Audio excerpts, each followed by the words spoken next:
Sukkot. Sukkot, c'est la fête de la joie, c'est la fête des familles, c'est la fête de la communauté, c'est la fête qui permet d'accueillir, comme Pessah d'ailleurs, toutes sortes de juifs à sa table, dans cette petite cabane que l'on construit pour toute une semaine, où l'on vit le maximum de temps, non seulement pour y manger, mais aussi pour y étudier, pour accueillir, et les plus pieux d'entre nous, pour y dormir. C'est une très belle fête, Sukkot. Et lorsque je dis qu'elle accueille toutes sortes de juifs, je pense aussi bien aux familles qu'à ceux qui sont seuls, ceux qui manquent d'affection, ceux qui socialement souffrent de la solitude. Et puis je voudrais ajouter toutes sortes de juifs, c'est toute la communauté juive, sans exclusive. Alors nous parlons de Sukkot, c'est aussi une histoire. Et c'est le rappel d'une première fois où les enfants d'Israël sortant d'Égypte ont fêté Sukkot. Faut-il relire le livre de l'Exode, Shemot, où il est fait mention dès la sortie d'Égypte, dès leur départ des capitales impériales que furent Pithom et Ramsès, auxquelles les enfants d'Israël ont contribué à les bâtir.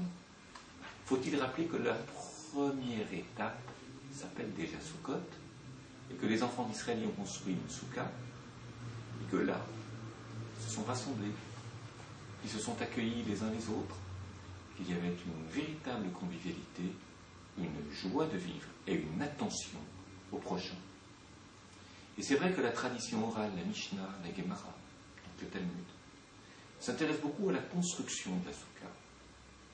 C'est une cabane en dur, mais une cabane qui se démonte, qui est susceptible d'être mobile, d'être déplacée.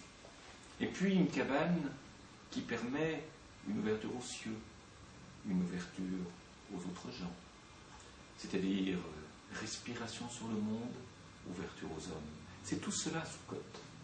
Et c'est vrai qu'assis à Soukha, à la fête de Sukkot, dans la Soukha, on accorde une telle importance à l'ouverture, à la relation, au partage, à la générosité.